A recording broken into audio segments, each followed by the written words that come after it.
behind that. I don't want y'all to be able to see me. Well, thank you all for coming out tonight. This is a great crowd. Now I know how to get you to come to my show, make it free. But most of you know me here, I think. For those that don't, I did grow up here, just a few miles away on Sand Mountain. So yeah, I've been around. But I love growing up in the South. And I had typical Southern parents. Like, any of y'all have mothers who would threaten you with guilt? That's what my mom would do. Like, I couldn't eat vegetables. I would just stare at them. So my mom would say, there are starving kids in Africa who would be happy to have that. I said, okay, Mom, you get me a big envelope, I'll ship it to them. Y'all remember those commercials? Starving kids in Africa? We saw one that said you could clothe, feed, and educate a child in Africa for only 50 cents a day. So my dad sent me there. I'd like to see you try to feed this boy for 50 cents a day. My dad was a little more direct when it came to punishment. But even some of his threats were out of the norm. Like, you know, he would threaten to knock me into next week, that sort of thing. If I couldn't eat my vegetables around Dad, he would say, you eat that food or I'll slap the taste out of your mouth. Well, Dad, if you could really do that, I might be able to eat it. The worst trouble I ever got into, I was 17 years old. I walked into my mom and Dad's house with a beer. Oh yeah. My mom said, how dare you bring that in here? I said, but Mom, there's sober kids in Africa too. I used to love to visit my grandmother. She died a few years ago at the age of 93. She actually reminds me a lot of Granny Dollar. She was this old school, feisty mountain woman. She loved wrestling. I don't mean just watching on TV. She loved to mix it up. I'd come home to visit. She'd be like, oh, you a heavyweight now. Come on. And she would fight dirty too. She would kick you, she would pinch you, and if you weren't real careful, she'd catch you with that loose flap of skin right there under her arm. She had two of them. It was like nunchucks. One day we were wrestling. I thought I had her. I got her in a headlock. She took out her teeth and bit me on the butt.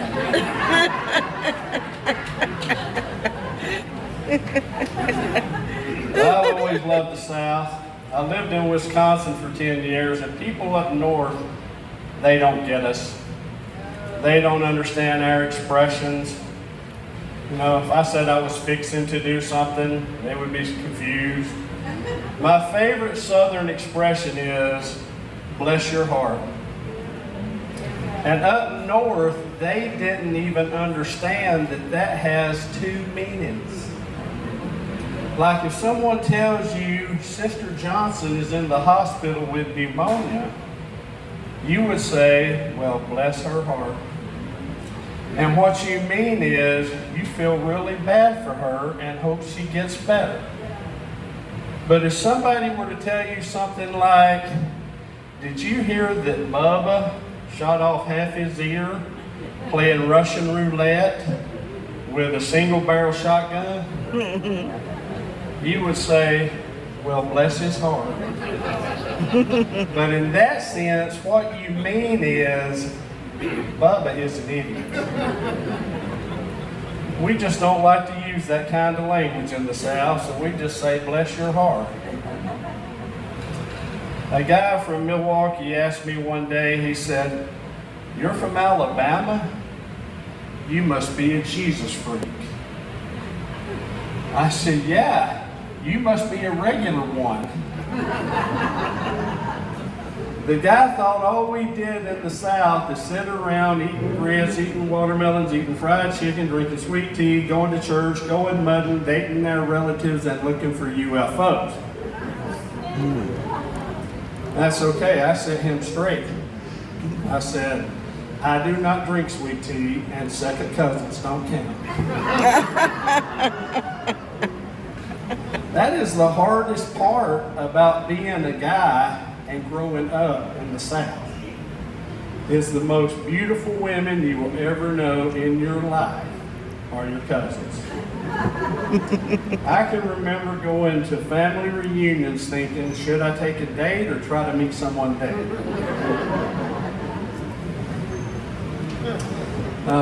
What people up north don't understand is there's three things in the South that we take seriously.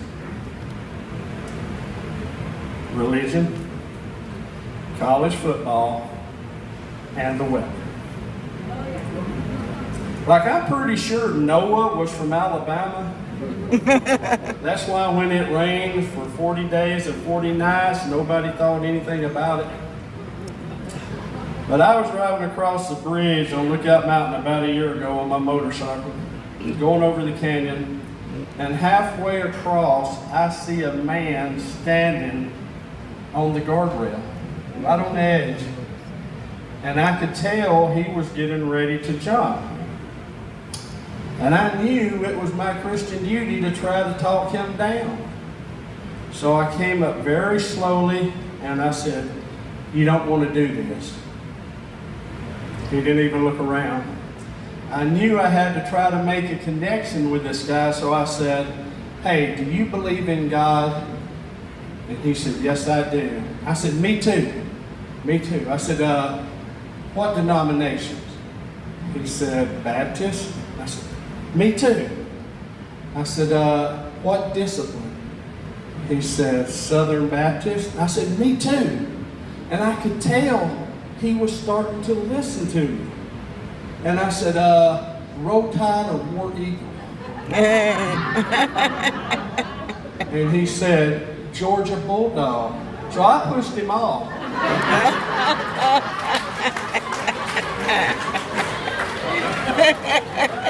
Die, heathen. You know. They don't get our weather up north. I was in Wisconsin for 10 years, saw one thunderstorm, and nobody up there has ever seen a tornado.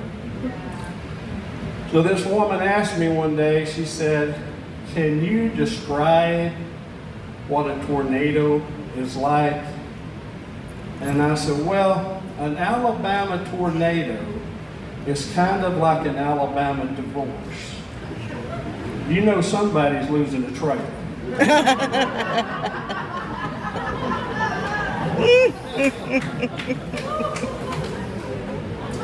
Oh man. But we do have our share of crazy people in Alabama. They're called deer hunters. We got any deer hunters here tonight? Oh, right here on the front row. Well, I was only kidding. I love deer hunting. I used to go deer hunting with these three good old boys from Sand Mountain. Y'all might know them. All three of them named Junior. And they were brothers. They would come pick me up. I would come to the door with a stick with a white flag. It's Neal. I'm coming out. I am not a deer.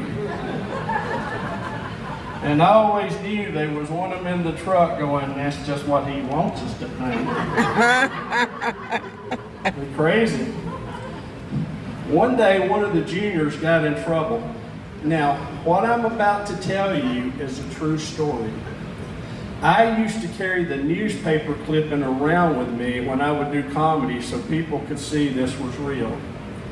The headline read, "Man shoots cow, claims he had mistaken it for a deer." Yeah, it was Junior. Bless his heart. But what I'm wondering is, when did it dawn on me? Because the picture on the front page of the newspaper was Junior standing beside the cow. He had it skinned and hung up.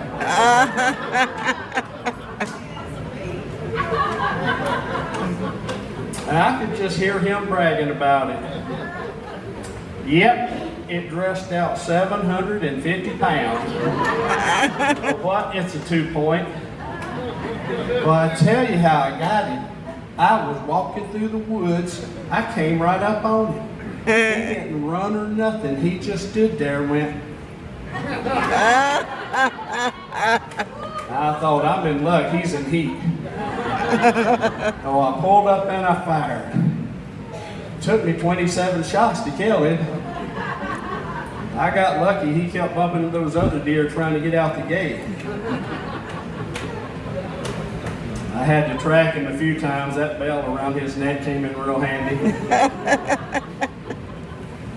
We love our venison though, don't we? When I was in Milwaukee, I went to the zoo one day with my wife at the time, and in front of each exhibit, in front of each cage, they had a sign, and on the left side of the sign was a picture of the animal. And on the right side was all this writing, like where they're from, natural habitats, what they eat, etc. And I was just amazed at that. And my wife said, really? They don't have that at zoos in Alabama?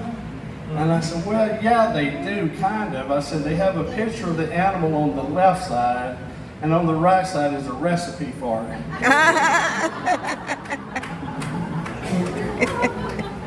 Oh, man. There's really no better place in the world to grow up than right here. We have everything. We have a beach. They did not believe me in Wisconsin when I told them we have a beach in Alabama. And I said, oh yeah, we have culture. I mean, we got guys who are surfing and chewing tobacco at the same time, but it's a start. Now, you can't even go to the beach. Have y'all seen the news? It's not even safe going to the beach anymore.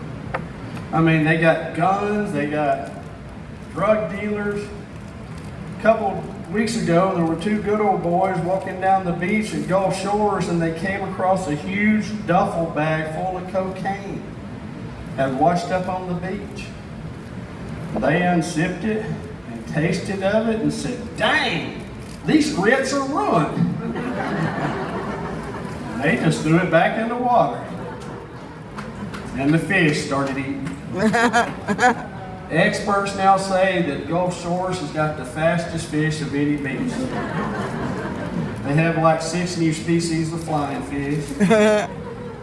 And all the old fish are on the bottom, worried to death about drugs in their schools. It's bad. But I do love Gulf Shores. I went last summer, and it was awesome, except for the second day there, I got stung on the ankle by a jellyfish. Yeah, very painful. Does anybody here know the immediate first aid for that? Pee on it. Oh, y'all know that. I didn't know that. Good old boy walked up and he saw what happened. He said, "Gotta pee on it, man." I said, "Come again?" He said, "Yeah, gotta pee on it, man." I knew he knew what he was talking about. He had big chaw tobacco. So it turns out that's true. The acid in urine counteracts the toxins in the sting. I must have missed that special on the Discovery Channel. You know, the one where the narrator says, Jacques Cousteau and his men were diving off the coast of Australia when one of the crewmen, Pierre, got stung in the forehead by a jellyfish.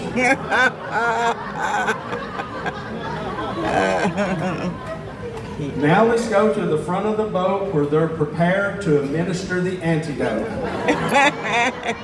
And the camera pans around, and they got poor Pierre strapped down to the deck with a cargo net, and the whole crew is standing around him in a circle. Oh no. And Pierre is freaking out. What are you doing, guys? Let me up. Hey, stop! Oh.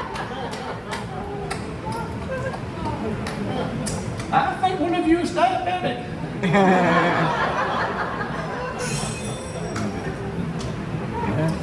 Oh yeah.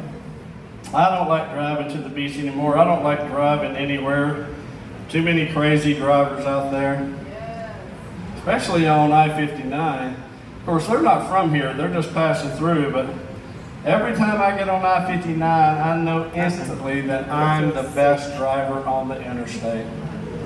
I know I'm number one because everybody goes around me holding up one finger. And I don't think they're ever going to be through with the construction on I-59. And for that matter, downtown here, Main Street, Fort Payne, that's just going on forever, isn't it?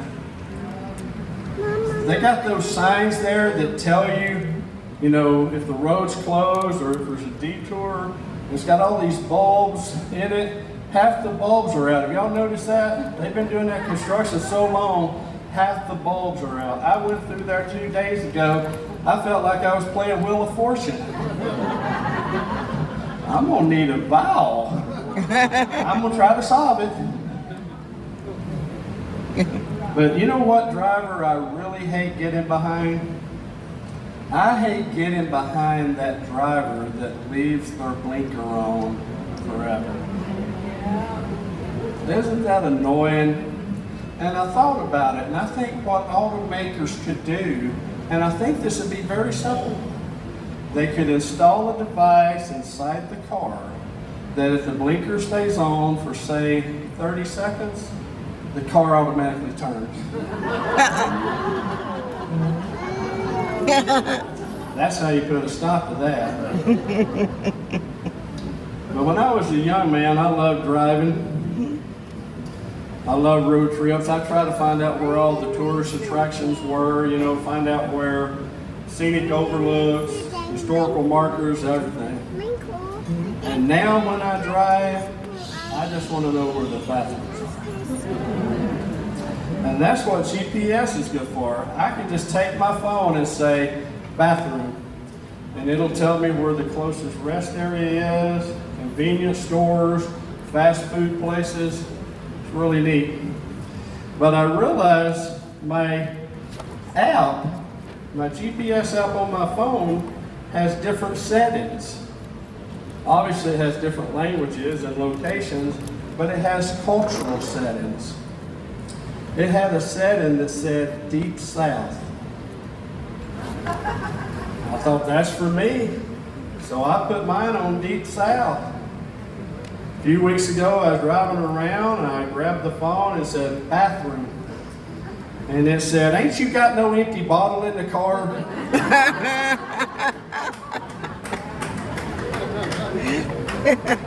No, I don't have an empty bottle in the car. I keep them filled in case I get stung by a jellyfish again. But my GPS has got an attitude now. It used to be when I missed a turn, it would say, recalculated. Now when I miss a turn, it says, you don't pay attention to a thing I say. Why do I even bother? I'm going to count to 3, and you better turn this car around.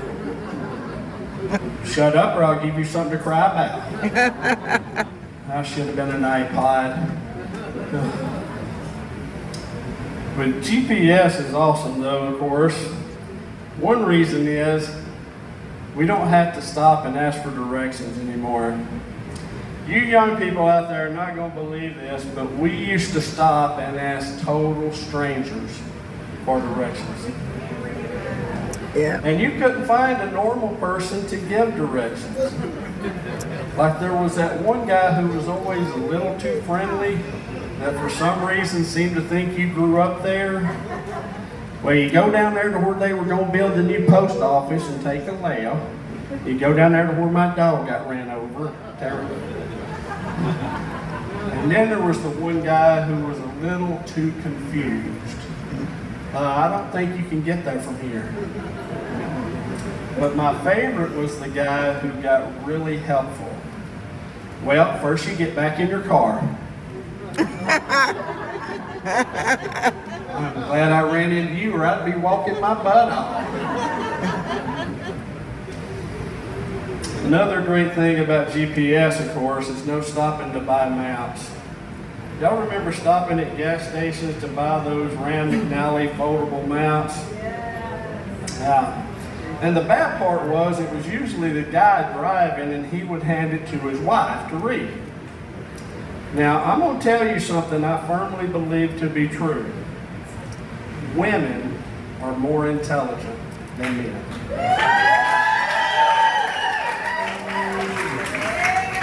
Okay, don't fight me on this. And women definitely read a lot more than men. But women and maps do not mix. I never could understand that. But my girlfriend explained it to me recently. Now, I'm not supposed to call her out, mention her by name, but it's Pam back there. Hey, baby. So Pam explained it to me. She said the companies that create maps design them so only men can understand them.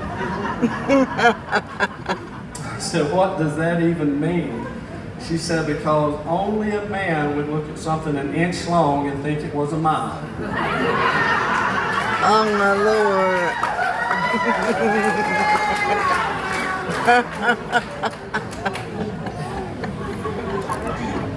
Why do women love that joke more than men? I don't know.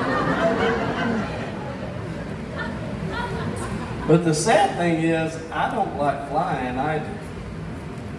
I know they say flying is safe, but what do they call the building where you catch the plane? Terminal. I hate walking through the terminal. I always set off the alarms, and I never have meddled with them. And one day, this TSA agent, really big woman, she pulled me aside and she took that little wand and went all over, and she couldn't find anything, so she frisked me. I'm serious. She put her hand in places my doctor hasn't. And then got all upset because I enjoyed it. Now, I lived in Milwaukee for 10 years and had to fly back and forth to Detroit a lot. And when you fly from Milwaukee to Detroit, you don't take the big airliners. You take these small planes. They call them puddle jumpers because you just go right over Lake Michigan. The ones I took had 18 seats, 2 rows of 9 seats. And apparently, weight distribution is very important in these smaller planes because every time before we would take off, the flight attendant would start moving people around. And every time when she finished, it was always me on one side and everybody else on the other. She had people sitting in people's laps. And the safety instructions are a little different. She said, in case of an emergency, your seat cushion becomes a flotation device. That just amazed me. I mean, it looked like a regular seat cushion, but it wasn't. It could become a flotation device. I said, why don't the plane just become a boat?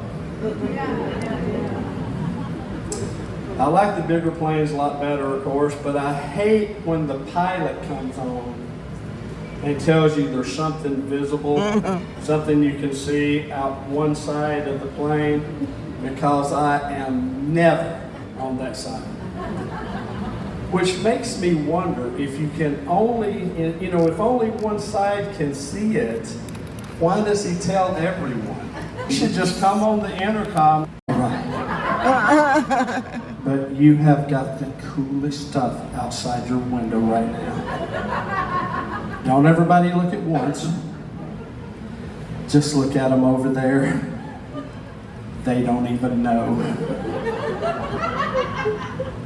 They're so stupid. God, I hate them.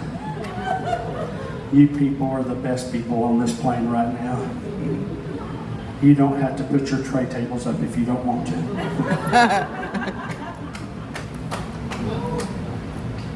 But we gotta fly nowadays, we gotta drive, we gotta do it.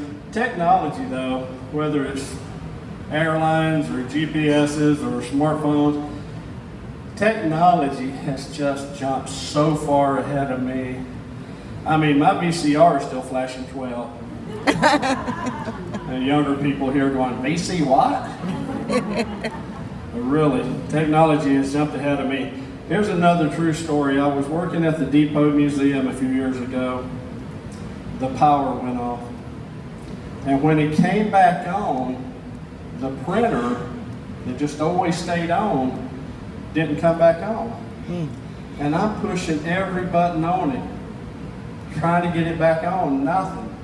Well, on the side, there was an 800 number for customer support. So I called that.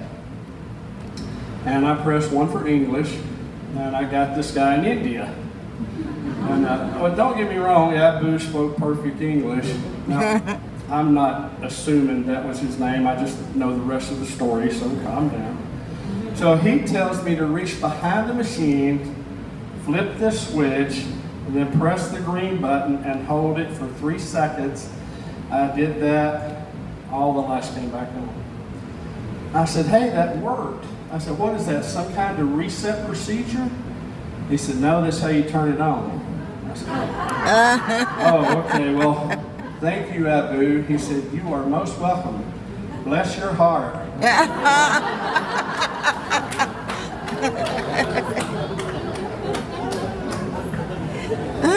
But I don't think it's just me.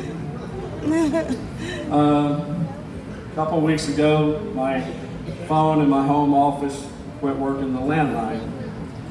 So I took my cell phone and I called the phone lady. I'm not assuming it was a lady, anyway. So I called the phone company on my cell phone and this woman says, what kind of problem are you having? And that confused me because I didn't know how many kinds there were. I said, I'm basically having the problem where you pick up the phone and there's no sound. So it dawned on me they have to ask people that in case they say, well, the buzzing noise is coming out by my mouth. And they say, well, turn it over. Simple solve there. But she said, I'm going to send the man right out. And we know that's not going to happen. They make it sound like they have a line of trucks idling, with technicians inside just waiting. And she's going to rush out the door and say, to Neal's house, go. He's not going to come right out unless I go to the bathroom for 30 seconds. And then he's going to come there, hang a door hanger, and leave. Right? But so I'm waiting. I'm not even going to the bathroom. I'm just waiting. And after a while, my cell phone rings. And this guy says, hey, this is Jake. I'm on a pole outside your house.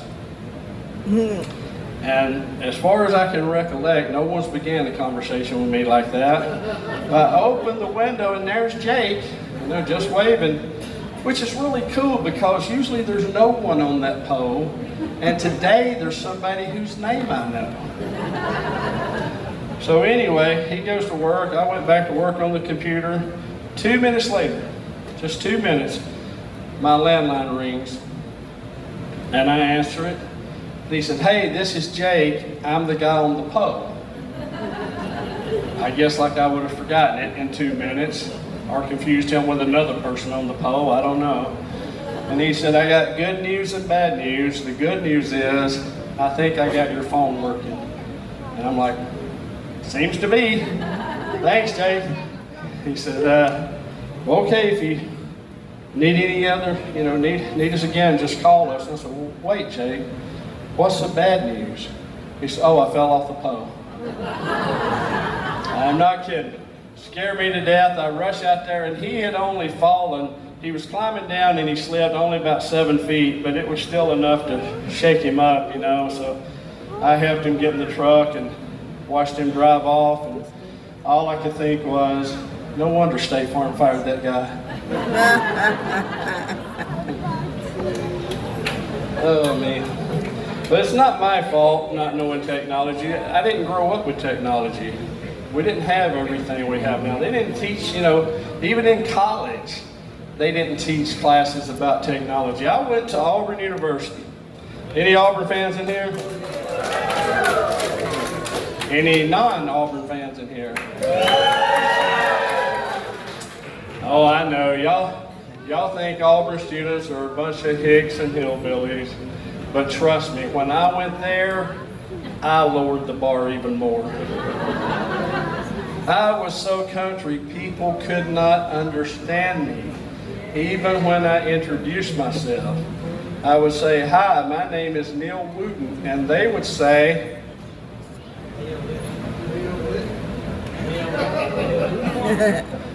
they would call me Leo Wooten. Thanks, guys. Timing has nothing to do with comedy. They couldn't even get my name right. That's a true story. Leo Wooten.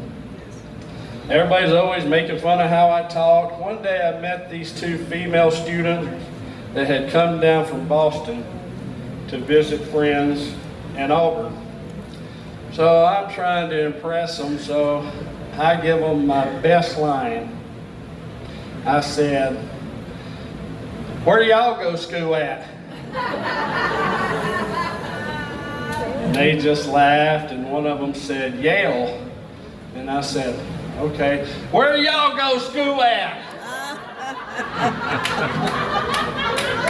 Yeah. I hate when people are hard of hearing. You didn't get that, did you, Jerry? Bless your heart. But that is true. I decided to try to make myself look smarter, so I took psychology. And one day the professor is asking us all questions, and he asked this young man, he said, "What is the opposite of sadness?" And the boy thought and said, "Joy?" He said, "Very good." And he asked this young lady in class, he said, "What is the opposite of depression?" And she said, "Elation?" He said, "Very good."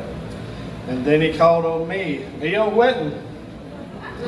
He said, "What is the opposite of woe?" And I said, "Giddy up." Duh.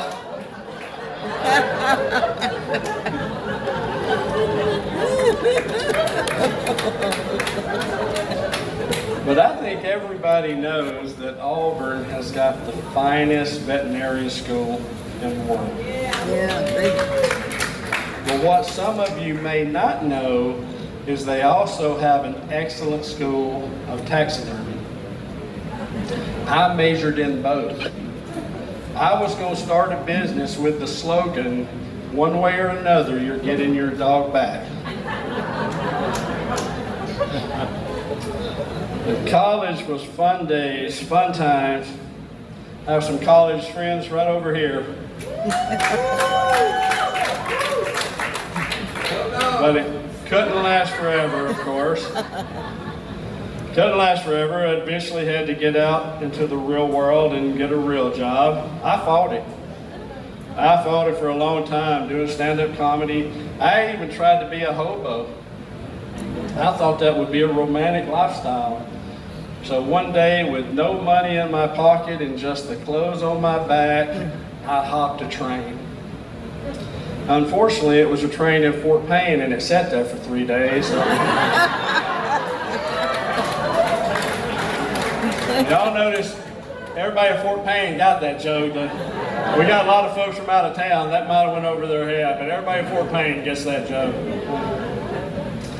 So, but had to get a real job. I remember the first job I ever applied for after college. It was to be a pharmaceutical sales rep. And she had already done a phone interview and background checks and all that, and this woman calls me in for the actual interview. Now, this was my first time applying for a real job, so I really didn't know how to do everything. And she's looking at my application, and she said, "I don't know if you know this or not, but it's not really professional to use your mother as a personal reference. I said, I didn't know, thanks. She said, plus, she says some really horrible things about you.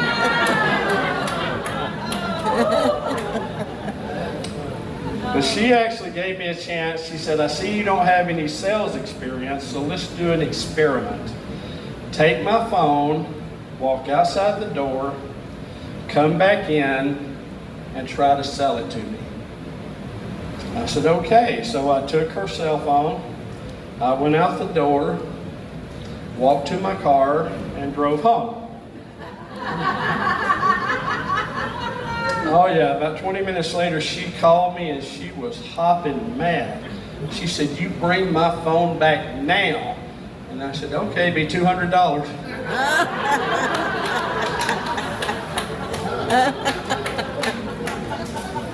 And believe it or not, she still didn't hire me. And one time I even thought about being a police officer. I was living in Montgomery. Thought about going through the academy. I don't know if y'all know this, but the academy in Montgomery is the third hardest in the nation, behind only New York and LA. And my sister Denise, wherever Denise is, she went through the Montgomery Academy. Very hard. They're very serious about their policemen. So in that interview, this guy just kept asking questions. Like you would think you would do at an executive position, like, you know, where do you see yourself in 5 years? Those kind of things. And once he said, what would your friends say are your biggest weaknesses? So I thought for a second and I said, I don't really have any. And he just laughed. He said, everybody has weaknesses. I said, no, I mean friends. It turns out, though, that's a good thing to be a police officer, he said. You don't want to have any conflict of interest. He said, so let me ask you a very serious question, and I want you to answer 100% honestly. What would you do if you had to arrest your own mother? And I thought about Mom, and I said, call for backup. That woman cray-cray. Just kidding, Mom. But finally got a job as a math teacher. You know, tried to enter the real world of society, or at least make it.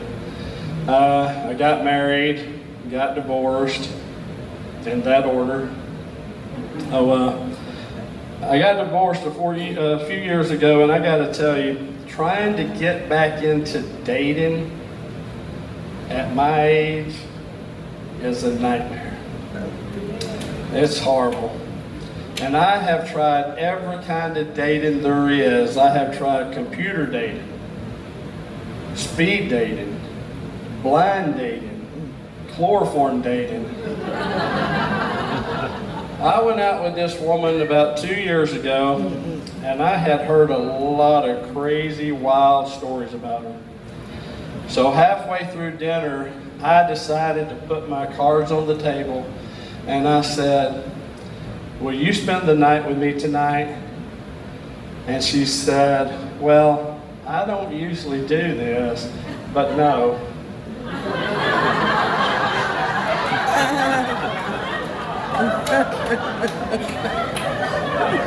Oh, I got you with that little misdirection, didn't I?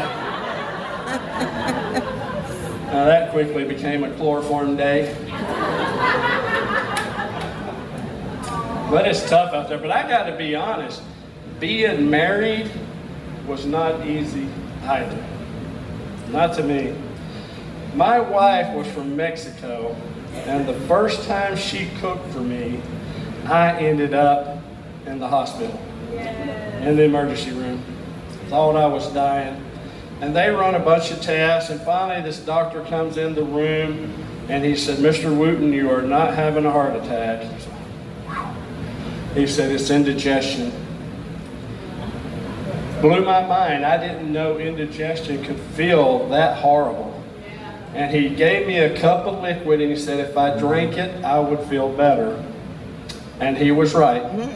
I drank the liquid and it made the indigestion leave my body in the form of extreme flatulence. It was embarrassing. I could not control it. And he's sitting on that stool right in front of me. He finally just hopped up and left the room. He came back in carrying a wooden rod about 4 feet long with a metal hook on the end of it. Scared me to death. I said, my God, what are you going to do with that? He said, I'm going to try to open some windows.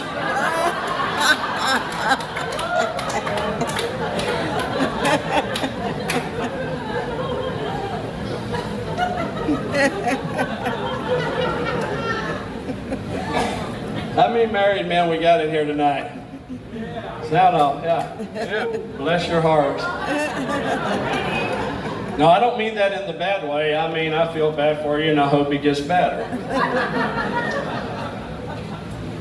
Y'all will be able to relate to this next story. I remember the first time my wife sent me to the store to get some feminine products. All right? I'm thinking I'm a smart guy. This is going to be simple. No, I turned down the row and they were 2 full aisles of these things. All different kinds. They got them with wings. I saw them. They got them with wings. Now, I grew up on Sand Mountain, so I've seen some scary flying things in my day. But if I ever see something like that coming at me,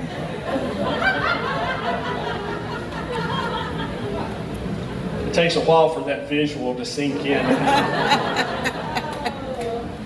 You picture a guy with a dip net. But I'm trying to get the right ones. And I see one box that says absorbent.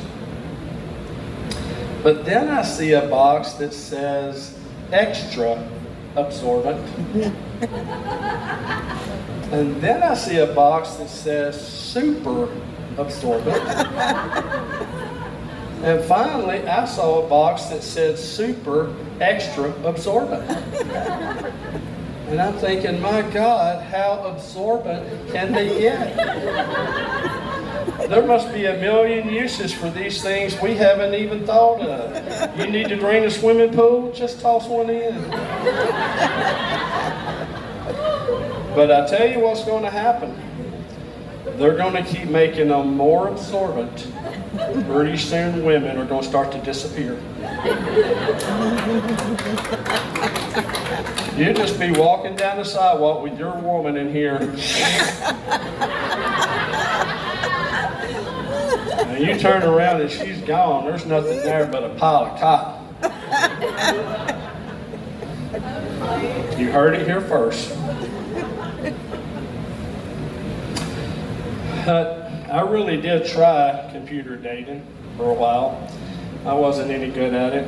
But right now, all I use the computer for is to read the news.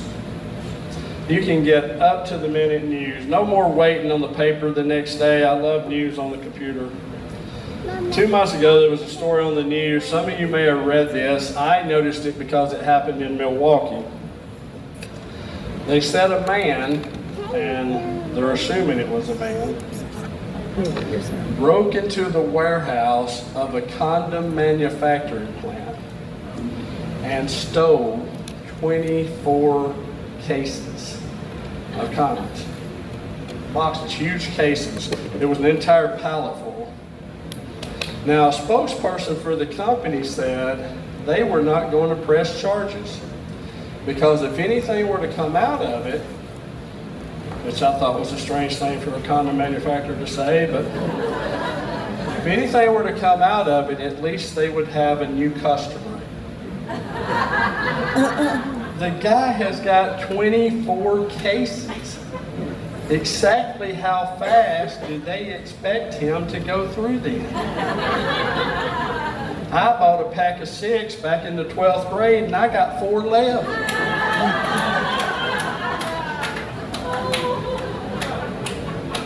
I lost my wallet twice.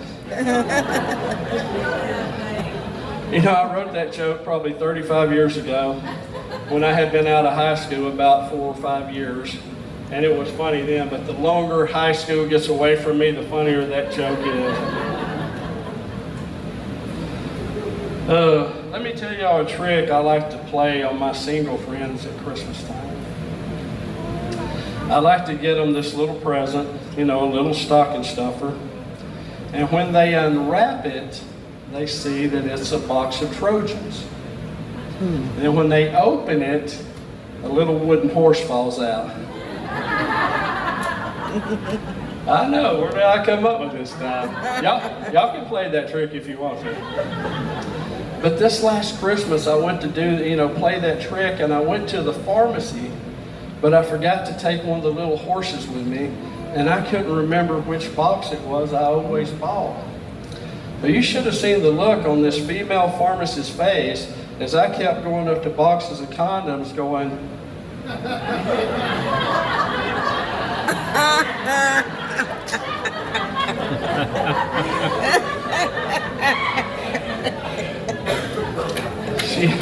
She finally walked over and said, "Can I help you?" And I said, "Yeah, I'm looking for something that'll fit a small horse."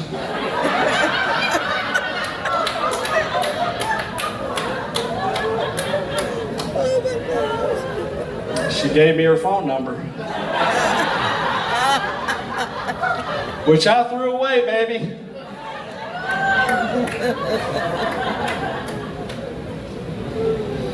Now, I just want to be clear about something. These are just jokes. I am not up here promoting condoms by any means.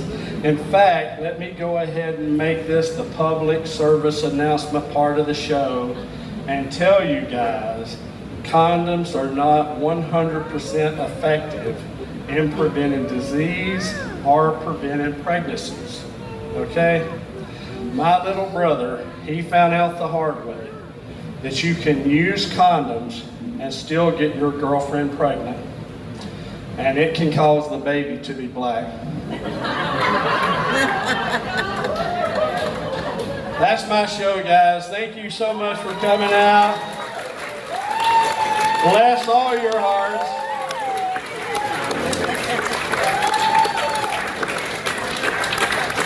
And I assume we're going to get some lights on now. But thank you for coming out. This will probably be my last show ever. Now you just have to come to my class, right, Jerry, to get my comedy. Come to my fitness class.